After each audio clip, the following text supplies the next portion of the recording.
اللهم صل على سيدنا محمد وعلى آل سيدنا محمد كما صليت على إبراهيم وعلى آل إبراهيم في العالمين إنك حميد مجيد.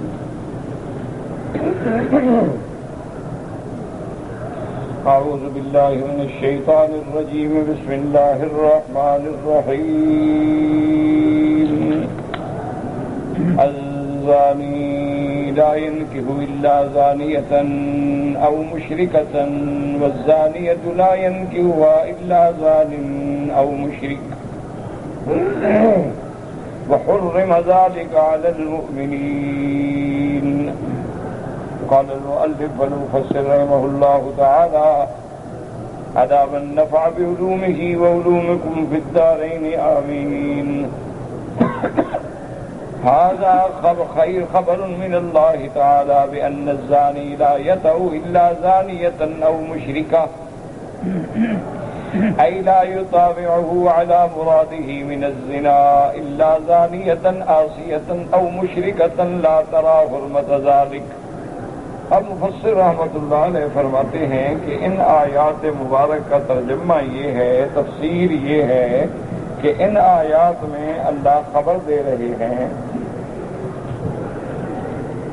کہ زانی مرد جو ہے وہ نہیں زنا کرتا یا عورت سے یا مشرکہ سے. کیا معنی؟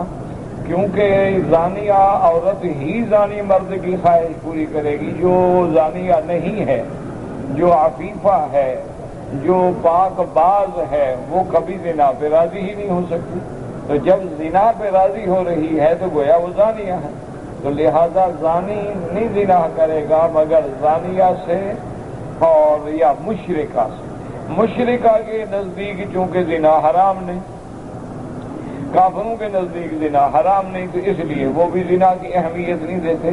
تو اس لیے فرمایا کہ زانی جو ہے وہ زانیہ سے ہی زنا کرتا ہے یا مشرکہ سے زنا کرتا ہے. ایک ہوتا ہے کہ کسی معصوم بچی کو ظالموں نے زبردستی اٹھا لیا تو وہ حکم نہیں ہوتا. معنی یہ ہے کہ اغلب عادات یہ ہیں کہ ہر برا بری عورت کو ڈھونڈتا، اور بری عورتیں جو ہیں وہ بھی برے مرد کو ڈھونڈتی، کیونکہ ان کی خواہشات، ان کی عادات کا ساتھ وہ برا آدمی ہی دے سکتا، کوئی شریف آدمی تو دے نہیں سکتا. اسی طرح جو شریف آدمی ہے، جس کو غیرت ہے، حیا ہے، عزت ہے، عفت ہے، عصمت ہے، جس کا دل یہ چاہتا ہے کہ میری بیوی، بیٹی، بہن کے بدن پہ، ہاتھ پہ، پاؤں پہ بھی کسی کی نظر نہ پڑے، تو وہ ایسے گندے کام میں کیسے پڑ سکتا؟ اس لیے یعنی عام عادت یہی ہے کہ زانی زانیہ کو چاہتا ہے، زانیہ زانی کو چاہتا ہے، یا کافروں کو چاہتے ہیں یا مشرکہ کو چاہتے ہیں. وَكَذَلِكَ الزَّانِيَةُ لَا يَنكِحُهَا إِلَّا زَانٍ أَوْ عَاصٍ بِزِنَاهُ. اسی طرح زانیہ بھی اسی کی مطابق ہوتی ہے جو زانی ہو، او مشرک یا کافر کی، جو کہ کافر کے نزدیک جو ہے زنا حرام نہیں. لا يعتقد تحریمہ. قال سفیان الثوری عن حبیب بن ابی عمرة عن سعید بن جبیر بن عباس رضی اللہ تعالی عنہ: الزانی لا ينكح الا زانیة او مشرکة. قال ليس هذا بالنکاح انما هو الجماع. لا يزني بها الا زان او مشرک. هذا اسناد صحیح عنہ. اسی طرح حضرت ابن عباس رضی اللہ تعالیٰ عنہ اس آیت کی روایت پر تفسیر فرماتے ہیں کہ الزانی لا ينكح الا زانیة او مشرکة. فرمایا کہ اس نکاح سے مراد نکاح نہیں ہے، بلکہ اس لفظ نکاح سے مراد جو ہے جماع ہے. جیسے نکاح کا معنی ہے کہ عام معروف نکاح میں بھی ہوتا ہے اور نکاح کا معنی وطی بھی ہوتا ہے. انہوں نے فرمایا یہ نہیں ہے کہ بھی یہاں نکاح مراد ہے، یہاں مراد جماع ہے. کہ زانی صاف بات ہے کہ جماع زانیہ سے کرے گا اور زانیہ بھی زانی سے کرے گا. تو یہ تفسیر بھی حضرت ابن عباس رضی اللہ تعالیٰ عنہ نے فرمائی اور اس کی سند بھی صحیح ہے. وقد روی عن من غیر وجہ ایضا وقد روی عن مجاہد وإکرمۃ وسعید بن جبیر وعروۃ بن الزبیر والضحاک ومکحول ومقاتل بن حیان وغیر واحد نحو ذلک. اور اسی طرح کی تفسیر حضرت مجاہد، حضرت اکرمہ، حضرت سعید بن جبیر، عروۃ بن الزبیر، ضحاک، مکحول، مقاتل بن حیان سے بھی کی گئی. اچھا، اس تفسیر پہ کوئی اشکال بھی نہیں رہتا کہ بھی یہاں لفظ نکاح جو ہے بمانے نکاح نہیں بلکہ بمانے جماع ہے، تو صاف بات ہے کہ زانی اسی سے زنا کرے گا جو زانیہ ہوگی، اور زانیہ اسی سے زنا کروائے گی جو زانی ہوگا، شریف تھوڑا اس کے قریب جائے گا۔ وَحُرِّمَ ذَلِكَ عَلَى الْمُؤْمِنِينَ، اور یہ زنا جو ہے اللہ نے ایمان والوں پہ حرام کر دیا ہے۔ اس لیے اس تفسیر سے کسی قسم کا کوئی اشکال نہیں ہوتا۔ اگر نکاح کو ہم اس طرح ہی نکاح کے معنی میں لیں تو پھر اشکال ہوتا ہے کہ بھائی کئی شریف لڑکیاں جو ہیں وہ بڑے خبیث لوگوں سے نکاح ہو جاتا ہے، اور بعض طوائفیں جو ہیں وہ شریف لوگوں کے گھر میں آ جاتی ہیں، تو وہاں اگر لیا جائے تو پھر مانا ہوگا کہ اغلب عادت یہ ہے، کبھی کبھی ایسا بھی ہو جاتا ہے۔ وَقَوْلُهُ تَعَالَى وَحُرِّمَ ذَلِكَ عَلَى الْمُؤْمِنِينَ، اے تعطیہ وتوجہ البغایا اور تزویج الافائف بالرجال الفجار۔ اور علماء فرماتی ہیں کہ ایک معنی یہ بھی ہے کہ اس قسم کا زنا کرنا یا طوائف بغایا جو عورتیں ہیں، بغایا کہتے ہیں جو زنا کرنے والی معروف ہوتی ہیں، جیسے وہ تو ان کا کام یہی ہوتا ہے، تو ایسے لوگوں سے زنا کرنا، یا تزویج الافائف بالرجال الفجار، یا کسی پاک بیٹی کو پاک باز لڑکی کا نکاح کسی خبیث زانی مرد سے کرنے کو بھی اللہ نے منع فرما دیا ہے، کہ والخبیثات للخبیثین والخبیثون للخبیثات الطیبات للطیبین والطیبون للطیبات۔ اس لیے حضور نے فرمایا کہ جب نکاح کرو، آپ نے فرمایا کہ کوشش کرو اختروا نطفکم، کہ تم اپنے نطفے کے لیے اچھی جگہ ڈھونڈو، پاک باز لڑکی ڈھونڈو، تاکہ تمہارے آگے جو نسب چلے، نسل چلے، وہ صحیح ہو۔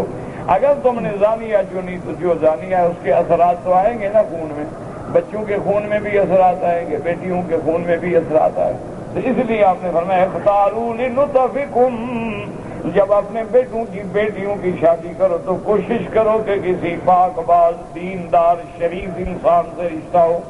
وقال ابو داود الطیالسی حدثنا قیس بن ابی حسین سعید بن جبیر بعد وحرم ذلك على المؤمنین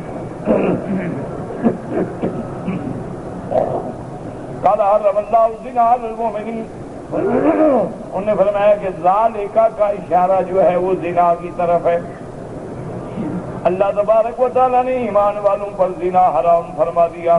وقال قتادہ مخالف حرم اللہ نکاح البغایا، حضرت قتادہ اور مقاتل فرماتی ہیں کہ اللہ نے ایمان والوں پہ ایسی قسم کی عورتیں جو زانیہ ہیں، جو طوائفہ ہیں، جسم فروش ہیں، جسم بیچنے والی ہیں، ان سے نکاح حرام کر دیا۔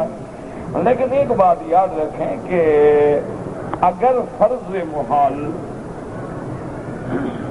کسی آدمی نے ایک طوائف سے نکاح کر دیا، باقاعدہ خطبہ ہے، گواہ ہے، شہود ہے، اعلان ہے، گو یہ کام تو گناہ والا ہے لیکن نکاح ہو جائے، یعنی اس کو ایسا نہیں کرنا چاہیے تھا، لیکن اگر کر لے گا تو نکاح ہو جائے گا۔ اب یہ نہیں کہ جو آگے اولاد ہو تو وہ اس کی بیٹا نہ ہو یا بیٹی نہ ہو، نہیں، اس کا نسب بھی چلے گا، اور مر جائے تو ورثہ بھی چلے گا، وہ عورت وارث بھی بنے گی، اس کی اولاد بھی وارث بنے گی، نکاح ہو جائے گا۔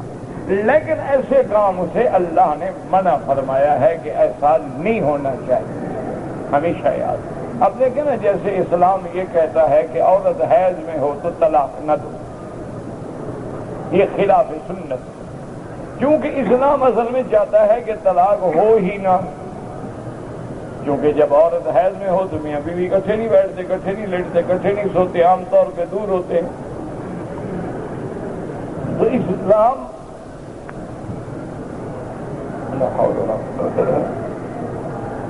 یہ کہتا ہے کہ اگر خدا نہ کرے، خدا نہ کرے، خدا نہ کرے طلاق دینی ہو تو حیض کے بعد جب عورت طہر میں ہو اور میاں بیوی ملے بھی نہ ہو، اگر طہر کے بعد میاں بیوی ملے ہیں تو پھر طلاق نہ دو، پھر اگلے حیض کا، پھر اگلے طہر کا انتظار کرو۔ کیا معنی ہے؟ یعنی سلو ہو جائے گی، طلاق نہیں ہو۔ اسلام کا منشا یہ ہے کہ طلاق نہ ہو۔ اچھا، اگر طہر میں طلاق دے تو پھر ایک طلاق دے بس، کیوں؟ مقصد تو جدا کرنا ہے نا، تو ایک سے بھی ہو سکتی ہے، 3 دینے کا کیا مطلب؟ ایک طلاق دے چونکہ یہ طلاق رجعی ہے، اور اس طلاق رجعی کی جو عدت ہے اس میں عورت خاوند کے گھر میں رہے گی، خرچہ بھی خاوند پہ ہے، نفقہ بھی خاوند پہ ہے، گھر بھی خاوند کا ہے، کسی وقت سلو ہو سکتی ہے، تو چونکہ ایک طلاق ہے وہ رجوع کر سکتا، تو لہذا منشا اسلام تو یہ ہے کہ طلاق نہ ہو۔ اسی طرح اسلام کہتا ہے کہ اگر عورت حاملہ ہے طلاق نہ ہو، کیونکہ اس کی عدت ہے وضع حمل، ابھی اس کے حمل کو 2 مہینے گزرے ہیں، تو اس طرح تو پھر عورت کو تقریباً 7 مہینے انتظار کرنا پڑے گا، لہذا یہ ہے کہ تم اس کو طلاق ہی نہ دو۔ جب وضع حمل ہو جائے، عورت پاک ہو جائے، اب طلاق دو، اور پھر وہی ایک طلاق، ایک سے زیادہ کبھی طلاق نہ دو، چونکہ ایک طلاق میں رجوع کا امکان ہے، سلو ہو سکتی ہے فوراً، اور کوئی مشکل بھی نہیں، بیوی سے کہہ دیا میں نے رجوع کر دیا، بس ختم، رجوع ہو گیا، 2 گواہوں کے سامنے ویسے دوستوں کو کہہ دیا میں نے بیوی کو طلاق دی تھی، میں نے رجوع کر دیا، رجوع ہو گیا۔ اچھا میاں بیوی ویسے مل گئے، اکٹھے سو گئے، وہ بھی رجوع ہو گیا۔ تو ایک طلاق کے بعد رجوع ممکن ہے، 2 طلاقوں کے بعد بھی رجوع ممکن ہے، لیکن جب آپ 3 طلاق دے دیں گے تو اب اگر سلو بھی کرنا چاہے نہیں ہو سکتی، کیونکہ حتیٰ تنکح زوجا غیرہ، جب تک کہ وہ کسی اور آدمی سے نکاح کرے، اور پھر وہ بندہ بھی اپنی مرضی سے چاہے تو طلاق دے، نہ دے تو نہ دے، اس کی بیوی ہے، اور اگر وہ اپنی مرضی سے طلاق دے پھر عدت گزارے، پھر پہلے نکاح شوہر سے نکاح کرے، اس لیے وہ ایک بڑا سخت پروسیجر ہے۔ تو اسلام کا منشا کیا ہے کہ طلاق نہ ہو۔ اب مسئلہ یہ ہے کہ ایک بندے نے عورت حیض میں بھی طلاق دے دی، ہے گناہ گار لیکن طلاق ہو جائے گی۔ ایک عورت حمل میں تھی، اس نے طلاق دے دی، ہے گناہ گار، اس نے سنت کے خلاف کیا ہے، لیکن طلاق ہو جائے گی، کیونکہ ثلاث جدہن جد وحدلہن جد النکاح والطلاق والعتاق۔ حضور نے فرمایا 3 چیزیں ایسی ہیں کہ اگر مذاق بھی کرو تو ہو جاتی ہے، نکاح ہے، طلاق ہے، عتاق ہے۔ بیوی کو مذاق میں بھی طلاق دے دے طلاق ہو جائے گی، ڈرامے میں بیوی بن گئی اور طلاق دے دی تب بھی طلاق ہو جائے گی۔ اسی طرح اس نے کہا اچھا جی گواہوں کے سامنے میں تمہیں اچھا میں تمہیں قبول کرتی ہوں، نکاح ہو جائے گا۔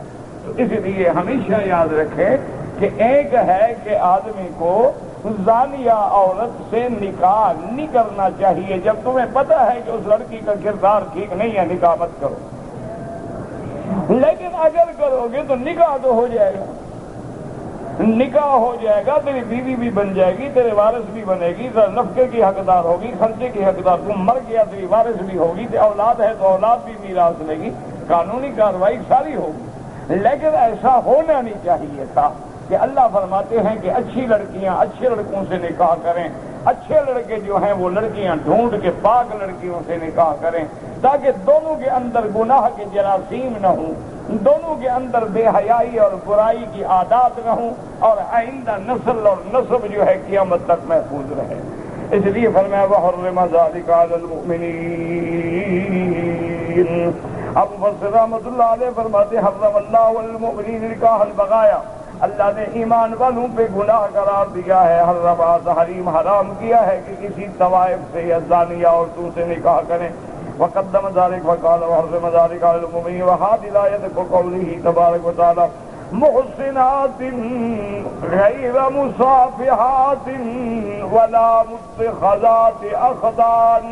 اللہ نے فرمایا جب نکاح کرنا چاہو تو پاکی حاصل کرنے کے لیے نکاح جو ہے نعوذ باللہ صرف اپنی خواہشات کو مٹانے کے لیے نہ کیا جائے۔ ابھی ایسا ہوتا ہے نا جی کہ ایک زانی عورت ہے، آدمی پیچھے پڑ گیا، تم نکاح کرو، وہ قابو نہیں آ رہی، اس نے کہا اچھا شادی کرو تو پھر میں تمہارے ساتھ رہوں گی، تو اب وہ زانیہ سے نکاح کر رہا ہے، تو یہ بھی ہے کیوں اصل مقصد اس کا زنا ہے، اصل مقصد نکاح ہے ہی نہیں، اس لیے اللہ تبارک و تعالی نے اس کو حرام فرما دیا ہے۔ محسنین غیر مصافحین او تخذی اخدان۔ ومن ها هنا ذهب الامام احمد بن حنبل رحمه الله الى انه لا يزني العبد من الرجل في المرأة البغي ما دامت كذلك حتى تصاب، فان تاب صح العقد عليها والا فلا، وكذلك لا يزني تزويج المرأة الحرة العفيفة بالرجل الفاجر المصافي حتى يتوب توبة صحيحة لقول تعالى وحرم ذلك على المؤمنين۔ امام احمد بن حنبل رحمۃ اللہ علیہ فرماتے ہیں اس آیت کو سامنے رکھ کر لا یصیح العقد من الرجل العفیف، کہ اگر مرد پاک باز ہے، گناہگار نہیں ہے، اس کا کسی زانیہ عورت سے نکاح ہو ہی نہیں سکتا جب تک وہ عورت اپنے زنا کی روش پہ قائم رہے۔ ہاں اگر توبہ کر لے، وہ کہ میں توبہ کرتی ہوں، اور سچی توبہ کر لے اور تسلی ہو جائے کہ اس کی توبہ ٹھیک ہے، تو پھر نکاح ہو سکتا ہے، ورنہ نکاح ہوگا بھی نہیں۔ اسی طرح فرمایا کسی المرأۃ الحرۃ العفیفہ، ایک بیٹی ہے، بچی ہے، پاک ہے، گناہوں سے دور ہے، خاندان بھی شریف ہے، اس کا کسی خبیث زانی مرد سے وہ فرماتے ہیں نکاح ہوگا ہی نہیں۔ وہ کہتے ہیں لاکھ نکاح کرو، نکاح ہوگا نہیں۔ امام ابو حنیفہ فرماتے ہیں نکاح تو ہوگا لیکن اس نے گناہ کیا ہے۔ لیکن امام احمد بن حنبل رحمۃ اللہ علیہ ظاہر آیت کو لے کے فرماتے ہیں کہ نکاح ہی نہیں ہوگا، منعقد ہی نہیں ہوگا۔ ہاں اگر وہ بندہ کہے میں توبہ کرتا ہوں، وہ توبہ کرے، اس کے بعد اس کی توبہ بھی صحیح ہو اور توبہ پہ قائم بھی رہے تو پھر نکاح ہوگا، کیونکہ اللہ نے فرمایا وَحُرِّمَ ذَلِكَ عَلَى الْمُؤْمِنِينَ۔ وقال الامام احمد حدثنا عارم قال حدثنا معتمر بن سليمان قال ابي حدثنا الحضرمي القاسم بن محمد بن عبد الله بن عمر رضي الله تعالى عنهما ان رجلا من المؤمنين استأذن رسول الله صلى الله عليه وسلم يقال مهزول كانت تصافي وتشترط له ان تنفق عليه قال فاستأذن رسول الله ذكره امرأة قال وقال عليه رسول الله الزاني لا ينكح إلا زانية والزانية الزاني لا ينكح إلا زانية أو مشركة والزاني لا ينكح إلا زانية أو مشرك وحرم ذلك على المؤمنين۔ حضرت عبداللہ ابن عمر رضی اللہ تعالیٰ عنہما فرماتے ہیں کہ ایک بندے نے حضور پاک سے اجازت مانگی کہ یا رسول اللہ ایک عورت ہے لیکن وہ عورت ٹھیک نہیں ہے تو اللہ معاف کرے زانیہ، میں اس سے نکاح کرنا چاہتا ہوں، اجازت دے مجھے۔ حضور پاک نے فرمایا اللہ نے حرام کیا ہے کہ کوئی شریف آدمی کسی بدکار عورت سے شادی کرے یا کوئی شریف لڑکی کسی بدکار مرد سے شادی کرے، اللہ نے منع کر دیا ہے۔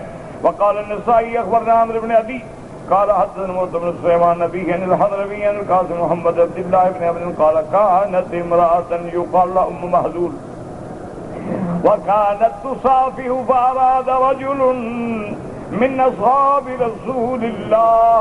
تصافح مانا یعنی وہ خرچہ لے کے زنا کرتی تھی، نہ مصافحات تھی، محسنات نہیں تھی، پاک ہونے کے لیے نہیں کرتی تھی، خرچ چلانے کے لیے کرتی تھی۔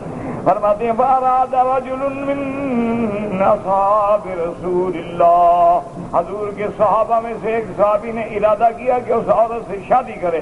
حضور نے فرمایا جب وہ گناہگار ہے، وہ زانیہ ہے تو اس سے نکاح نہ کرو۔ الزانی لا ينكح الا زانية او مشركة والزانية لا ينكحها الا زان او مشرك وحرم ذلك على المؤمنين۔ قال الترمذي حدثنا عبد الله بن عبد الحميد قال حدثنا ابن بازان بن نخلفني عمرو بن شعيب عن ابي عن جدي قال كان رجل يقال له مرصد بن ابي مرصد وكان رجلا يحمل الأسارى من مكة حتى يأتي بهم المدينة۔ یہ بندہ جو تھا مرصد ابن ابی مرصد، یہ بڑا بہادر آدمی تھا، بڑا قوی طاقتور آدمی تھا۔ اچھا یہ بیچارہ یہ کرتا کہ مکے میں جو مسلمان کافروں کی قید میں ہیں ان سے پروگرام بناتا کہ بھئی فلاں رات مکے کے شہر کے فلاں جگہ میں ہوں گا تو وہی پہنچ جانا، پھر تمہیں میں نکالوں گا۔ تو ان کی قید سے یہ ان قیدیوں کو کندھے پہ بٹھا کے بھاگ کے مدینے پہنچا دیا۔ اتنا طاقتور آدمی تھا ماشاءاللہ کہ مسلمان جتنے ضعیف ہوتے تھے، قید میں ہوتے تھے، کافروں کے ظلم و ستم کا شکار ہوتے تھے، تو یہ ان کے باہر گھر کے باہر چھپ جاتا تھا اور ان سے کہتا تھا ایک دفعہ بس دیوار سے تم نکلو پھر میں جاؤں میرا کام، اور ان کو کندھے پہ بکھا۔ اچھا کئی دفعہ قریش نے پیچھے بھاگے لیکن نہیں پکڑ سکے۔ اللہ کی شان ہے، اللہ نے اس کو اتنی ہمت دی تھی، اتنا مجاہد آدمی۔ اچھا اللہ کی قدرت یہ ہے کہ اس کا ایک مکے میں ایک عورت سے ناجائز تعلق تھا۔ پہلے دور میں زمانہ جاہلیت میں ایک عورت تھی اناق، اس کا نام تھا، لمبی گردن کی عورت تھی، بڑی خوبصورت عورت تھی، اس سے اس کا ناجائز تعلق تھا۔ تو وہ اس زمانے کفر تھا، وہ بھی کافر تھا، وہ بھی کافر تھی۔ اس زمانے میں تو کوئی گناہ ثواب کا تو مسئلہ ہی نہیں تھا نا۔ اب جناب جب یہ آیا ایک آدمی کو اٹھانے کے لیے وجیت ہوتا انتہائی تراسی لحائط من حوائط مکہ قال وكانت امرأة بغي بمكة يقال لها اناک وكانت صديقة له، بس ایک عورت تھی جس کا نام اناک تھا، مکے میں رہتی تھی، یہ اس کی پرانی تعلق والی تھی۔ وأنه وعد رجلا من نصارى مكة يحمله، اس نے ایک مسلمان سے وعدہ کیا کہ میں تمہیں اٹھا کے لے جاؤں گا، تم فلاں وقت میں پہنچ جانا۔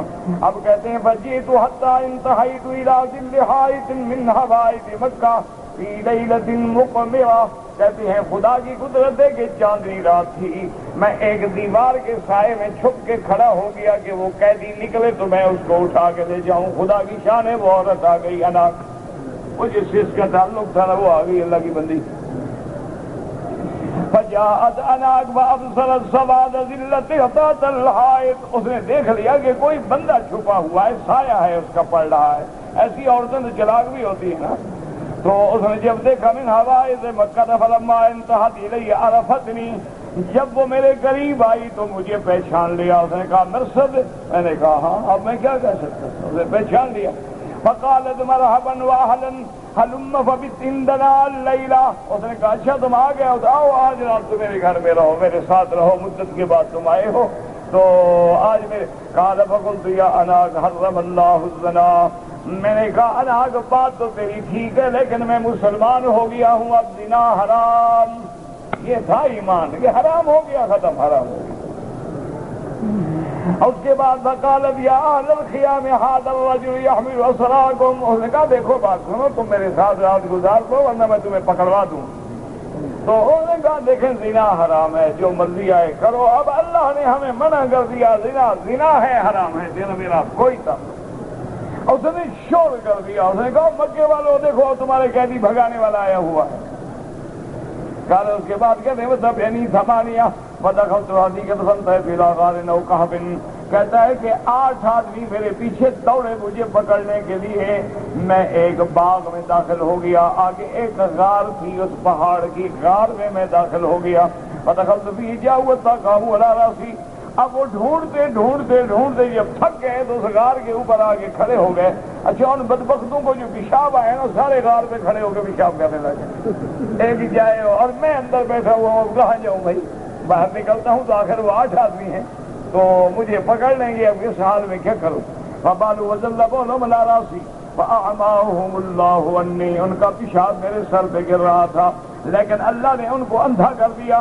ثم رجعوا فرجعت الى صاحبي فحملته، اس کے بعد وہ ڈھونڈ ڈھونڈ کے تنگ آ کے واپس چلے گئے، مجھے نہ دیکھ سکے، لیکن میں نے اپنا وعدہ پورا کیا، میں پھر قیدی کے پاس پہنچا، اس کو لے کے پھر میں بھاگا۔ میں نے کہا تمہیں میں نے پہنچانا ہے مدینہ شریف، تمہیں نہیں چھوڑتا، جو بھی ہوگا پھر دیکھا جائے۔ وکان رجلا ثقیلا، کہتے جس کو میں اٹھا کے جا رہا تھا بندہ بڑا بھاری تھا، حتی انتہیت الی الاذخر ففقدت عنہ احبله، اور اس کے بعد میں نے جب اذخر آ گئے، بوٹیاں شوٹیاں آئیں تو میں نے اس کو اتارا، فجعلت احمله ويعينني حتى اتيت به المدینہ، میں اٹھاتا بھی رہا، چلتا بھی رہا، وہ بھی میری مدد کرتا، کبھی چل پڑتا، تو حتیٰ کہ مدینے پہنچا۔ فأتيت رسول اللہ صلی اللہ علیہ وسلم وقلت یا رسول اللہ، اب کہتی ہیں کہ جب میں مدینے میں اس قیدی کو لے کے پہنچ گیا تو میں سیدھا حضور کی خدمت میں گیا، میں نے کہا انکحو اناکن، حضور مجھے اجازت ہے کہ میں اس اناک سے شادی کر لوں، نکاح کر لوں، چلو زنا تو حرام ہے نا، نکاح کر لوں میں اس عورت کے ساتھ۔ حضور پاک نے فرمایا 2 دفعہ کہا انکحو اناکن فامسک رسول اللہ، حضور نے کوئی جواب نہیں دیا، حتیٰ کہ قرآن کی یہ آیت نازل ہو گئی کہ کسی شریف آدمی کے لیے زانیہ عورت سے نکاح حرام ہے۔ الزانی لا ينكح الا زانیۃ او مشرکۃ والزانیۃ لا ينكح الا زان او مشرک، حرم ذلک علی المؤمنین۔ فقال رسول اللہ لا زانیہ مشرک ولا تنکح، حضور نے فرمایا بالکل نکاح نہ کرنا، کیونکہ نکاح زانیہ سے وہ کرتا ہے جو خود بھی زنا کو پسند کرنے والا ہو۔ ثم قالت زیادہ حدیث حسن غریب لا نعرفه الا من هذا الوجه وقد رواه ابو داود سید ابن کامل سنن منزلۃ الاخنف به والله اعلم۔ آپ حضرات کے سوال بھی بچ جاتے ہیں۔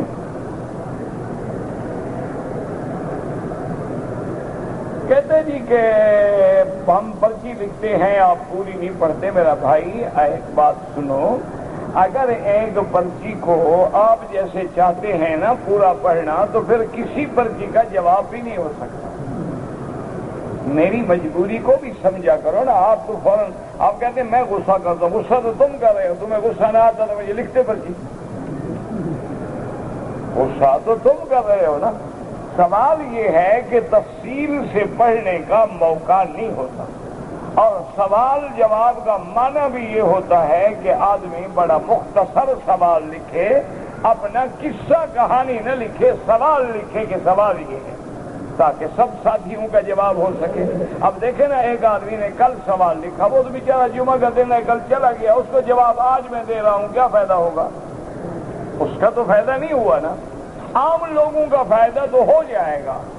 تو میں بلا وجہ الحمدللہ غصہ نہیں کرتا، اور اگر آدمی غصہ کرے بھی تو جو عمر بڑی ہوگی تو غصہ تو آئے گا.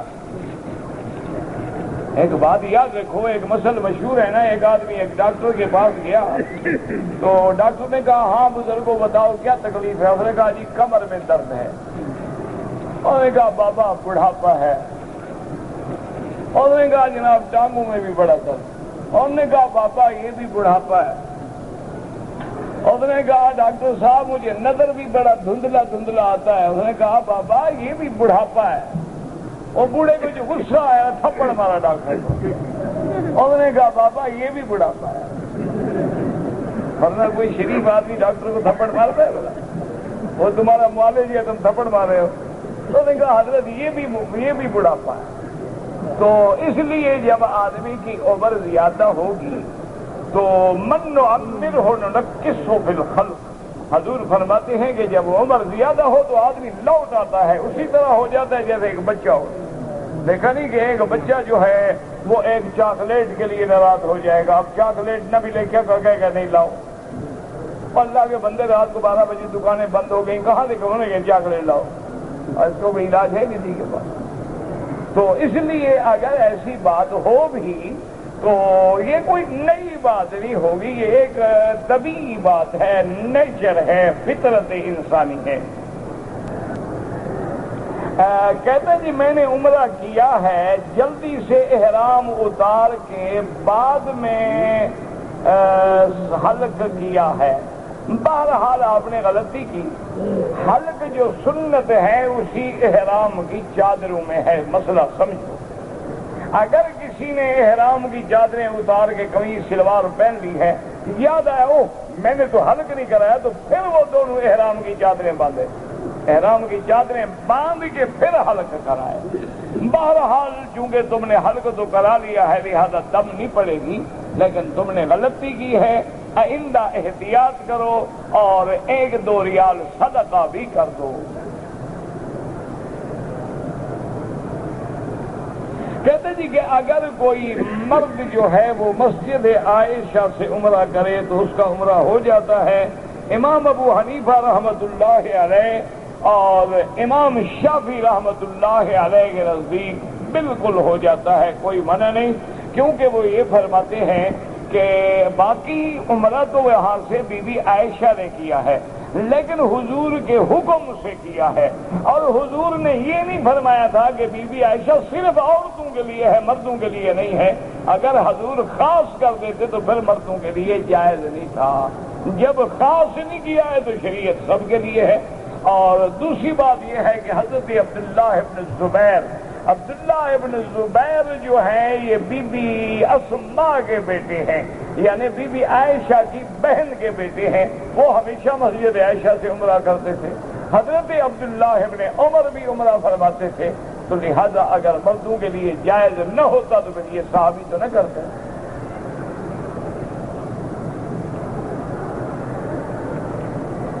اگر ایک دو دوست ہیں، دونوں نے احرام باندھا ہے، دونوں نے طواف بھی کر لیا، صفا مروہ بھی دوڑ لیا، اب ایک دوسرے کے بال اگر وہ کاٹ دیں بالکل جائز ہے، کوئی منع نہیں. اب تو احرام سے نکلنا ہے نا، دونوں طواف کر چکے ہیں، صفا مروہ بھی کر چکے ہیں. اب ہاں ایک بات کا خیال رکھنا، ایک آدمی نے طواف بھی کر لیا، صفا مروہ کر لی، ایک آدمی نے طواف تو کیا ہے، صفا مروہ نہیں کیا، وہ نہیں کر سکتا۔ جب دونوں طواف بھی کر چکے ہوں اور صفا مروہ بھی دوڑ چکے ہوں تو اب ایک دوسرے کے سر پہ انہوں نے سیفٹی پھیر دی یا کینچی سے سارے بال کاٹ دیے، جائز ہے۔ یا جیسے دو عورتیں ہیں، انہوں نے بھی عمرہ کر لیا ہے، صفا مروہ دوڑ، ایک دوسرے کے بال کاٹ دیے، ٹھیک ہے۔ کہتے جی کہ آپ کے طالب جو ہیں بڑا سخت رویہ رکھتے ہیں، ان کو اخلاق کا درس دیا جائے۔ کیا اخلاق کا درس دوں کہ وہ بغیر طالبوں کو آگے بٹھا دیں، خود پیچھے چلے جائیں، تو یہ اخلاق ہوگا؟ نہیں، آپ مجھے سمجھائیں اخلاق کا معنی کیا ہے؟ کہ جو اصل کتاب پڑھنے والے ہیں، جن کا حق ہے، وہ تو چلے جائیں پیچھے، تمہیں بٹھا دیں اپنی جگہ پر۔ یہ بد اخلاقی ہے، اس کا کیا علاج ہے؟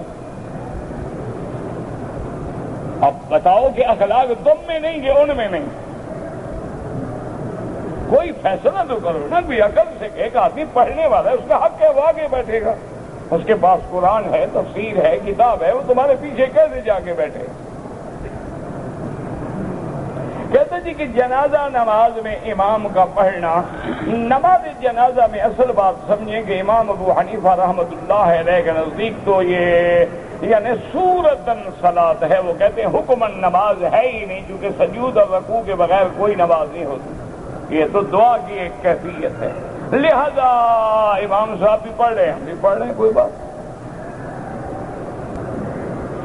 ایک آدمی نے دوستوں میں بیٹھ کے کہا کہ کعبہ شریف میں عورتیں پردہ نہیں کرتی اس لیے کہ مرد دیکھ کے خوش ہو جائیں، توبہ کرو۔ ان میں کئی عورتیں اللہ والی ہوں گی، کئی عفیفہ ہوں گی، کئی پاک بیویاں ہوں گی، کئی اللہ کے رحمت مانگنے والیاں ہیں، اسی لیے نعوذ باللہ تم اسی لیے آتے ہو کہ دیکھو۔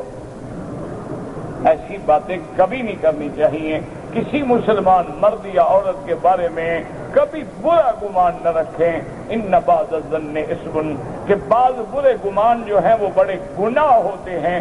یقین کریں کہ کبھی کبھی جن کو ہم گناہ گار اور بدکار سمجھتے ہیں نا، میرا اپنا دوست ہے، میں آپ کو اللہ کے حرم میں بتا رہا ہوں، اب تو فوت ہو گیا، اللہ مغفرت کرے، اللہ معاف کرے، اللہ معاف کرے، بہت بڑے خاندان کا آدمی تھا، بہت بڑی جائیداد اس کا والد چھوڑ گیا، اور وہ اللہ کا بندہ شراب اور شبا عورتوں کے چکر میں پڑ گیا، ساری جائیداد پھونک ڈالی، اور اللہ معاف کرے، اللہ معاف کرے، اللہ معاف کرے، 24 گھنٹے وہ شراب پیتا تھا۔ ایک تو ہوتا ہے نا کوئی بندہ بھی کسی وقت پیتا ہوگا، یہ بدبخت صبح کو اٹھتا نا تو پہلی بات ہی یہی کرتا، نوکر کو بلاتا کہ وہ بوتل لاؤ، پہلے پیگ لیتا پھر لیٹرین جاتا۔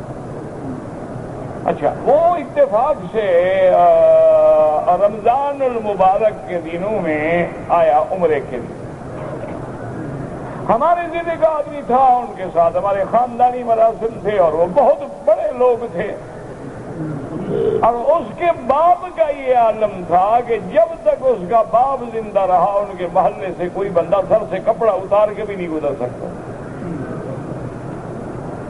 خیر وہ آ گیا، میں نے اپنے پاس رکھا، بہت سارے میرے دوست جو تھے وہ مجھے تو شرم کے مارے نہیں کہتے تھے، لیکن علیحدگی میں کہتے تھے کہ مکی صاحب بھی عجیب ملنگ آدمی ہے، یہ شرابی کا بابی ہے، مہمان ہے مکی صاحب۔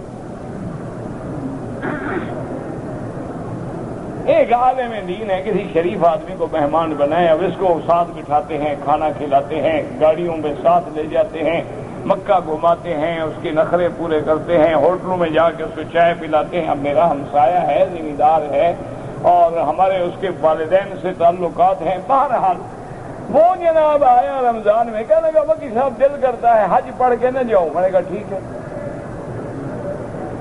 اس دور میں اتنی پابندی نہیں تھی، حج ویزا بھی لگ جاتا تھا، میں نے اس کا حج ویزا لگوا دیا۔ میں یقین کریں کہ تہجد کے وقت اپنے گھر سے نکلا، حرم آ رہا تھا، تو حرم کے باہر صحن میں وہ بندہ جو ہے مجھے دور سے نظر آیا کہ وہی آدمی ہے، بیٹھا ہے، میں پیچھے چپ کے آ کے میں نے کہا دیکھو کیا کر رہا ہے، تو بیٹھے ہوئے ایسے اپنے منہ میں مار رہا ہے اور رو رہا ہے اور کپڑے بھیگے ہوئے ہیں کہ یا اللہ میں تو اتنا گندا ذلیل بدکار بد زبان ہوں کہ مجھے تو کچھ آتا ہی نہیں، مجھے تو نماز پڑھنی بھی نہیں آتی، میرا اللہ میں تو لوگ کھڑے ہوتے ہیں کھڑا ہو جاتا، مجھے تو پتہ ہی نہیں نماز میں کیا پڑھا جائے، ساری زندگی تو میری زنا اور شراب میں گزر گئی ہے، اب اگر بلایا ہے تو ہدایت کا فیصلہ کر۔ خیر بہرحال وہ چلا گیا، پھر آ گیا۔ اللہ کی شان دیکھیں گے جناب، اللہ نے ایسا خاتمہ نصیب کیا کہ شراب سے توبہ، زنا سے توبہ، اتنی بڑی داڑھی رکھ لی، مسجد میں نماز پڑھتے ہوئے فوت ہو۔ تو میرے خیال میں جو گناہگار اللہ سے دعا مانگتا ہے نا، ہم سے کروڑ درجے اچھا ہے۔ ہمیں تو فکر ہوتا ہے نا، نمازی ہوں میں، داڑھی والا ہوں میں، ہر سال عمرہ کرتا ہوں میں، جناب 20 سال سے مکے میں رہتا ہوں، ابو جہل پیدا ہی مکے میں ہوا تھا، 20 سال رہنے سے کیا ہو جائے گا؟ ابھی لہب مکے میں پیدا ہوا تھا اور پھر وہ مکے کے سردار تھے۔ یہ باتیں یہ اللہ کی شان ہے۔ ایک فلم ایکٹریس، فلموں میں کام کرنے والی، اور اس دور میں وہ اس کا ایک انٹرنیشنل لیول پہ نام ہے، بیٹھے بیٹھے خیال آ گیا اس کو کہ چلو لوگ کہتے ہیں مکہ مدینہ ہمیں بھی عمرہ کرتی ہوں۔ اس نے اپنے باپ سے کہا، اللہ جانے وہ صحیح باپ ہے یا ویسے بنا ہوا باپ ہے، یہ تو اللہ کو پتا، ایسے لوگوں کے باپ کوئی حقیقی تھوڑے ہوتے ہیں، نہ باپ حقیقی ہوتے ہیں نہ نام حقیقی ہوتے ہیں۔ خیر اس نے کہا اپنے باپ سے کہ عمرہ کرنا چاہتی ہوں، وہ حیران ہو گیا، اس نے کہا تم اور عمرہ؟ میں نے کہا کچھ ہو، آخر کلمہ تو پڑھتی ہوں نا۔ بہرحال وہ عمرے پہ آ گئی، اس نے کتابیں خرید، پڑھی لکھی لڑکی تھی، پوری دنیا میں اس نے شوبز میں اپنا نام بنایا ہے اور وہ مانا ہوا ستارہ ہے اس وقت دنیا کا۔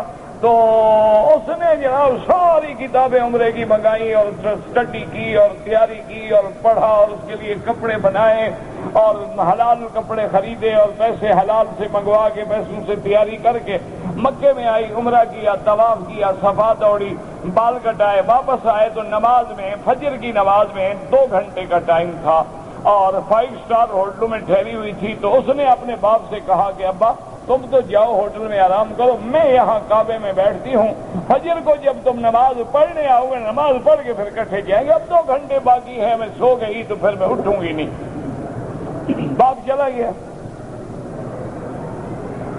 واپس جب آیا جناب نماز پڑھ کے اپنی بیٹی کے لیے تو اس نے کہا کہ ابا جان بیٹھ جاؤ، تو اس نے لکھا ہے کہ میں نے دیکھا کہ میری بیٹی بیٹھی ہوئی رو رہی ہے، روتے روتے عشراق کا وقت ہو گیا، 2 رکعت پڑھی اور اسی طرح روتے روتے میں اس کو ہوٹل میں لے گیا۔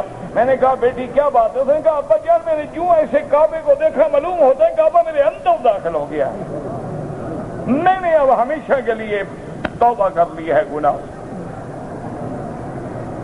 اب پتہ ہے وہ ایک عظیم الشان لڑکیوں کا مدرسہ چلاتی ہے جس میں 2000 بچی علم حاصل کر رہی ہیں۔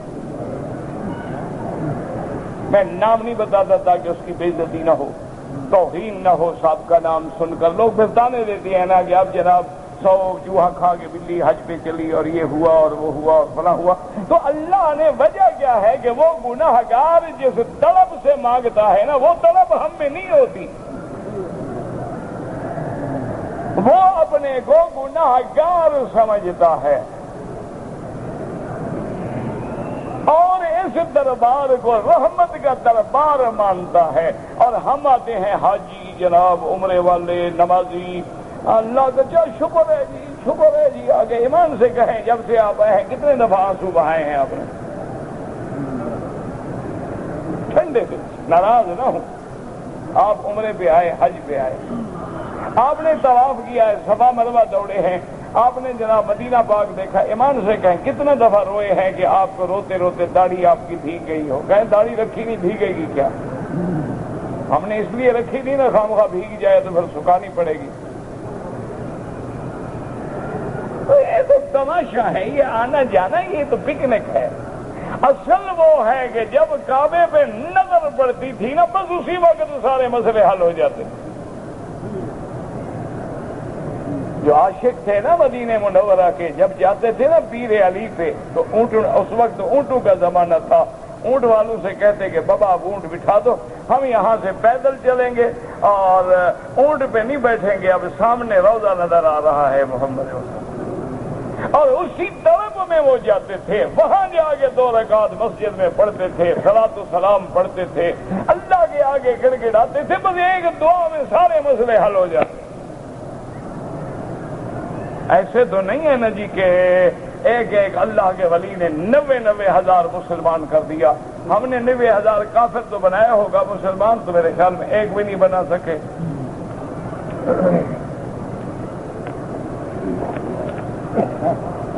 اگر کوئی آدمی عصر اور مغرب کے درمیان میں ایک کے بجائے 2-3 طواف کر لے اور مغرب کے بعد 2 رکعت پڑھے، بالکل ٹھیک ہے، اچھی بات ہے، کوئی منع نہیں.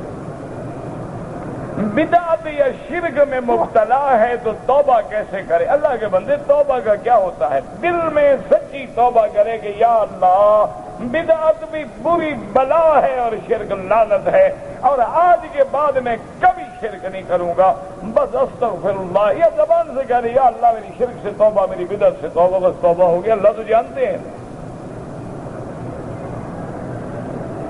الحمدللہ.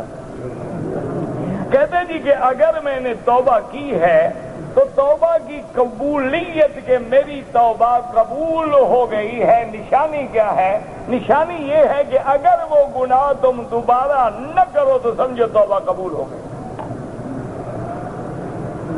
جس گناہ سے تم نے توبہ کی ہے نا اس گناہ سے بچ گئے تو سمجھو اللہ نے توبہ قبول کر دی. کہتے جی کہ آج کل جو وائٹ گولڈ ملتا ہے، میرا بھائی وائٹ گولڈ ہو یا یلو گولڈ ہو یا بلیک گولڈ ہو، گولڈ ہی ہے نا، باہر دو لعنت، مردوں کے لیے حرام، سفید ہونے سے حلال ہو گیا، یہ اچھی بات ہے.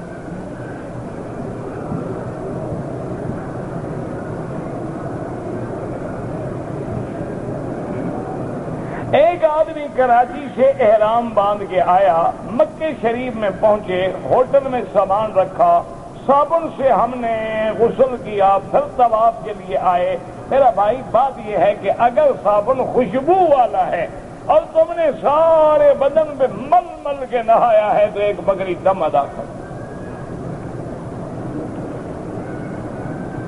میری بیوی بیمار ہے، اللہ شفا دے، آپ بھی دعا کریں، ہمارے گھر میں بھی تکلیفیں ہیں، اللہ پاک شفا کاملہ عطا فرما دے. یا اللہ، اللہ جانتا ہے امراض ہیں، اللہ جانتے ہیں اثرات ہیں، ہم تو بھائی جاہل ہیں، جانتے نہیں. اللہم اشفنا واشف مرضانا ومرضى من اوصانا واستوصانا ومرضى المسلمین. کہتے ہیں کہ بعض لوگ اپنے ہاتھوں سے اپنا مادہ منویہ ضائع کرتے ہیں، بالکل گناہ ہے. قیامت میں ان کے ہاتھوں میں حمل ہوگا تاکہ میدان حشر والے دیکھیں گے یہ وہ بدبخت ہے جو اپنے ہاتھوں سے زندگی برباد کرتا رہا.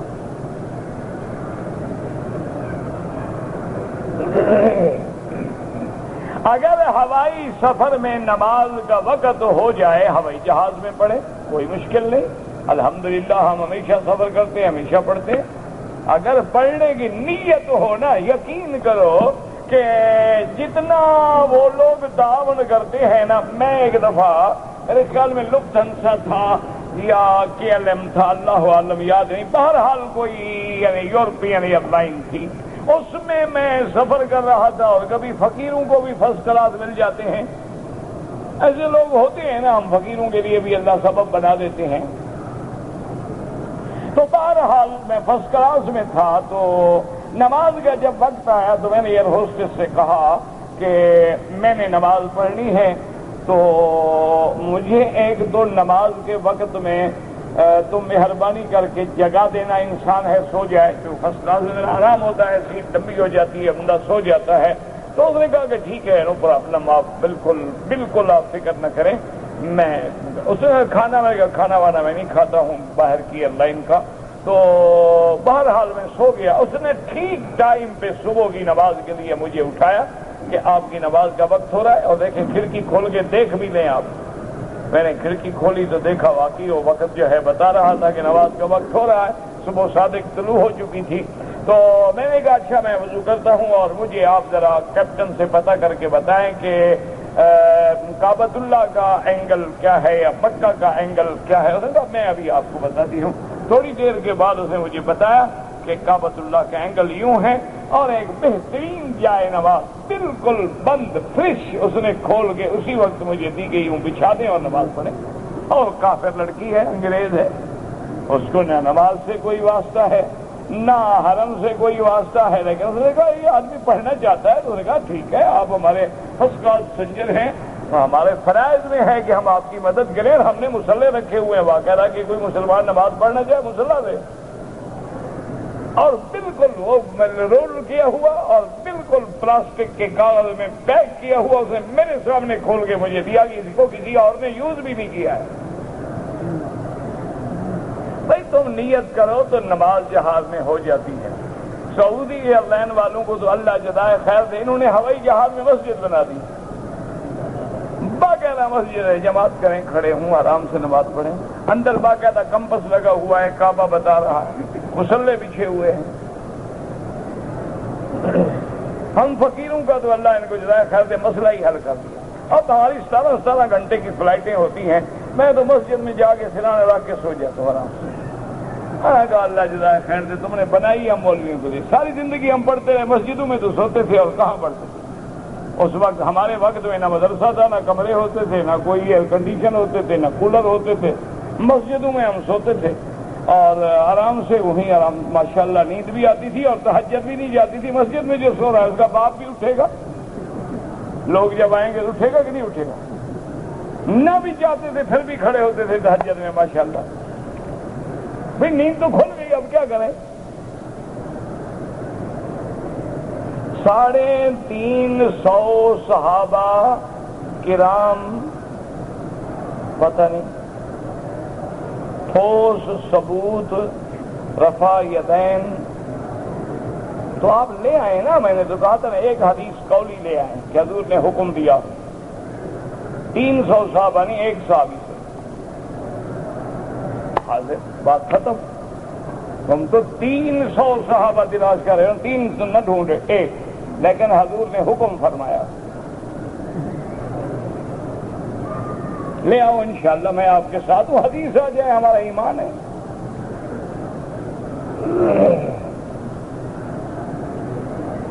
عمرہ ایک دفعہ واجب ہے، کوئی واجب نہیں، حج فرض ہے، اس کے بعد عمرہ سنت ہے۔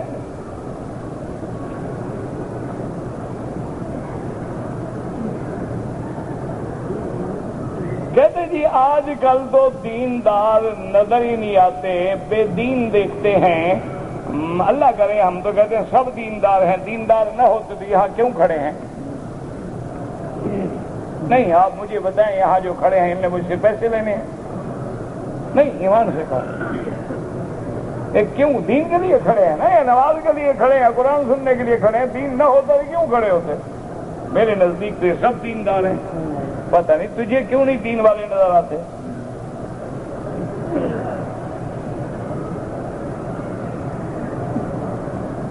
حضرت عطا اللہ شاہ بخاری رحمۃ اللہ علیہ ایک عجیب بات فرماتے تھے، وہ کہتے تھے کہ ہم جو اپنے آپ کو مولوی اور پیر کہتے ہیں نا، ہم دنیا دار ہیں اور یہ لوگ جو ہیں یہ دیندار ہیں۔ لوگوں نے پوچھا کہ حضرت یہ کیسے ہوتا ہے؟ انہوں نے کہا ہمیں دنیا والوں کی تلاش ہوتی ہے، کوئی بڑا آدمی آ جائے، السلام علیکم جناب، بیٹھیے، آپ کے لیے میں بڑی دعا کرتا ہوں، تو ہم دنیا داروں کو ڈھونڈ رہے ہیں تو ہم دنیا دار ہیں، وہ دین والوں کو ڈھونڈ رہا ہے تو وہ تو دیندار ہے۔ اصل دیندار تو وہ ہے بیچارہ، وہ ہمیں دین والا سمجھ کے ہمارے پاس آ رہا ہے کہ دعا کر دیں گے، قرآن سنا دیں گے، کوئی مسئلہ بتا دیں گے۔ ہم کہتے ہیں کہ بڑا مرغہ پھنس رہا ہے تو انشاءاللہ ذبح کریں گے تو کچھ نہ کچھ تو گوشت ملے گا۔ کہتے جی کسی ملک میں سنا جاتا ہے کہ لڑکیوں کا بھی ختنہ ہوتا ہے۔ ہاں، عرب میں بھی رواج تھا، کوئی ایسی بات نہیں ہے، کوئی نئی بات بھی نہیں ہے۔ کون سی نذور ہے، پتہ نہیں کیا لکھا ہے، آپ نے پڑھا ہی نہیں جاتا تو میں کیا کروں۔ کسی کسی کتاب میں آتا ہے کہ محمد حنیف حضرت علی کے بیٹے تھے۔ کون محمد حنیف؟ میں نے تو نہیں پڑھا، جس کتاب میں تم نے پڑھا ہے وہ کتاب لے آؤ۔ داڑھی رکھنا جو ہے سنت مؤکدہ ہے، سنن الانبیاء والمرسلین ہے، اور داڑھی منڈانے والا بار بار منڈانے سے گناہ کبیرہ کا مرتکب ہو کے فاسق و فاجر ہو جاتا ہے۔ کہتے جی کہ اگر ایک آدمی نے بڑی تنگ پتلون پہنی ہوئی ہے تو نماز ہو جائے گی، نماز تو ہو جائے گی انشاءاللہ، لیکن اس عذاب سے خدا بچائے اس کو۔ یہ پتلون بھی کوئی کپڑا ہے یار، معلوم ہوتا ہے آدمی زندہ پھانسی پہ چڑھا ہوا ہے نا، یہ بھی کوئی کپڑا ہے، کوئی لباس ہے؟ یعنی کسی کو اوپر پھانسی ملتی ہے، اس کو نیچے سے اللہ نے پھانسی پہ لٹکایا ہوا ہے۔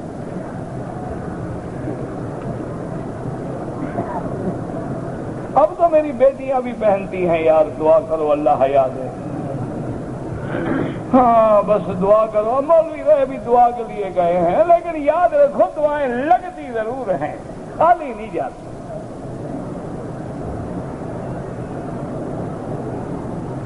کہتے جی کہ اب یہاں نماز جنازہ ہوتا ہے، مرد کا، عورت کا، لڑکا لڑکی کا، ہمیں پتہ نہیں ہوتا، تو جو امام کی نیت وہ ہماری نیت، اور دعا جو ہے وہ سب کے لیے ہے۔ اللہم اغفر لحینا ومیتنا شاہدنا غائبنا صغیرنا کبیرنا ذکرنا انثانا، سب کے لیے آ گئے۔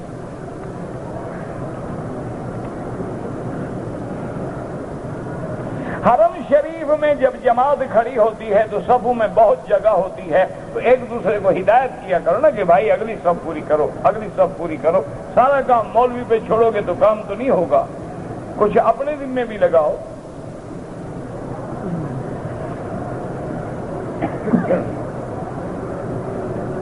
جہاں پر مزاریں ہیں اس میں یہ لوگ ہوتے ہیں جو ہوتے ہیں، پتہ نہیں کیا ہے، کیا لوگ ہوتے ہیں، مجھے تو نہیں پتا آپ نے کیا لکھا ہے۔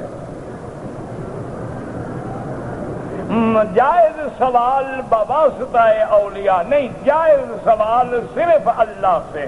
قرآن میں جتنی دعائیں ہیں دیکھو، ربنا آتنا، ربنا ظلمنا، ربنا حب لنا، سیدھی اللہ سے۔ آدمی کے والدین اگر زندہ ہیں وہ طواف عمرہ نہیں کر سکتے، آپ کریں ان کے لیے۔ اگر آدمی کے قریب ایک مسجد ہے لیکن مسجد میں امام جو ہے وہ داڑھی منڈا ہے، اس کے پیچھے نماز نہ پڑھیں، اپنی جماعت کریں، کیونکہ علماء اور فقہاء نے لکھا ہے کہ داڑھی منڈا فاسق ہے اور اس کی نماز پڑھانا جائز نہیں ہے۔ ایک بات یاد رکھو، ایک ہے ہم سفر میں جا رہے تھے، جماعت کھڑی تھی، ہم مل گئے، اب جب سلام پھیرا دیکھا کہ امام صاحب تو ماشاءاللہ کلین شیو ہیں، وہ تو ماشاءاللہ سفید انڈا ہے، تو نماز ہو جائے گی لیکن آئندہ نہ پڑھیں۔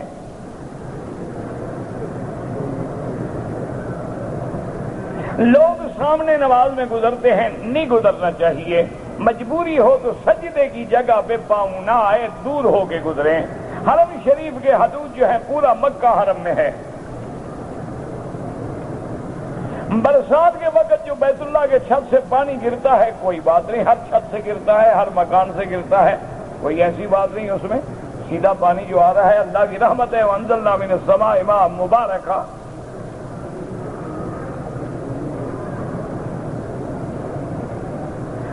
میں اگر یہاں مکے میں رہتے ہوئے عمرہ کروں تو احرام کے لیے آپ کو حد حرم سے باہر جانا ہوگا۔ اب آپ چاہے تنعیم جائیں، جیرانہ جائیں، عرفات جائیں، جدہ جائیں، یعنی حد حرم سے باہر جائیں۔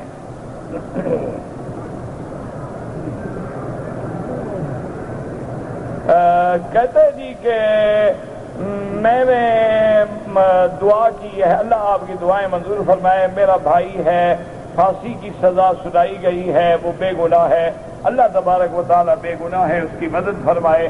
حسبنا اللہ و نعم الوکیل پڑھا کریں، اور بھائی کو بھی کہیں وہ پڑھے، حسبنا اللہ و نعم الوکیل، حسبنا اللہ و نعم الوکیل، آپ بھی اور سارے گھر والے بھی، اور جتنا ہو سکتا ہے، وضو ہے، نہیں ہے، دن ہے، رات ہے، بس لگ جاؤ حسبنا اللہ و نعم الوکیل، انشاءاللہ دیکھیں کہ کیسے کایا پلٹ ہوتی ہے۔ اللہ رحمت کریں گے. ربنا تقبل منا انک انت السمیع العلیم وتب علینا انک انت التواب الرحیم. یا الہ العالمین، یا ارحم الراحمین، یا حی یا قیوم یا ذو الجلال والاکرام، عالم اسلام کی عزت اور غلبے کا فیصلہ فرما. یا اللہ کفر کی ذلت کا فیصلہ فرما. یا اللہ تمام عالم اسلام کی حفاظت فرما. بلد الامین کو قیامت تک ہر فتنے سے محفوظ فرما. یا اللہ تمام مساجد، مدارس، معابد اور دین کرنے والوں کی حفاظت فرما. یا اللہ تمام دین کے کام کرنے والوں کو خلوص اخلاص عطا فرما. یا اللہ بیماروں کو شفا عطا فرما. یا اللہ بیماروں کو شفا عطا فرما. یا اللہ بیماروں کو شفا عطا فرما. بے حیاؤں کو حیا عطا فرما. بے دینوں کو دین عطا فرما. بے اولادوں کو اولاد عطا فرما. جن کی اولاد ہیں ان کو صالح بنا. یا اللہ بے روزگاروں کو روزگار عطا فرما. قرض داروں کے قرض عطا فرما. بے دینوں کو دین عطا فرما. یا اللہ پورے عالم کے ہر مسلمان کو دین کا سپاہی بنا اور دین کا دائی بنا. یا اللہ ہمیں مانگنا بھی نہیں آتا، بغیر مانگے عطا فرما. پورے عالم میں ہدایت کی فضا پیدا فرما. اللہم متعنا باسماعنا وابصارنا واشرح صدورنا واحینا بقواتنا واجعله الوارث منا واجعل ثارنا على من ظلمنا وانصرنا على من آذانا. اللهم اقض حاجاتنا یا قاضی الحاجات یا سمیع الدعاء یا مستجیب الدعوات. اللهم استرنا بسترك الجميل. اللهم استرنا بسترك الجميل. اللهم استرنا بسترك الجميل. حسبنا الله ونعم الوكيل. حسبنا الله ونعم الوكيل. حسبنا الله ونعم الوكيل. نعم المولى ونعم النصير. انصرنا فإنك خير الناصرين وافتح لنا فإنك خير الفاتحين واغفر لنا فإنك خير الغافرين وارحمنا فإنك خير الراحمين وارزقنا فإنك خير الرازقين واحفظنا فإنك خير الحافظين واهدنا ونجنا من القوم الظالمين. سبحان ربك رب العزة عما يصفون وسلام على المرسلين والحمد لله رب العالمين. اللهم صل على سيدنا محمد وعلى آل سيدنا محمد كما صليت على إبراهيم وعلى آل إبراهيم في العالمين إنك حميد مجيد.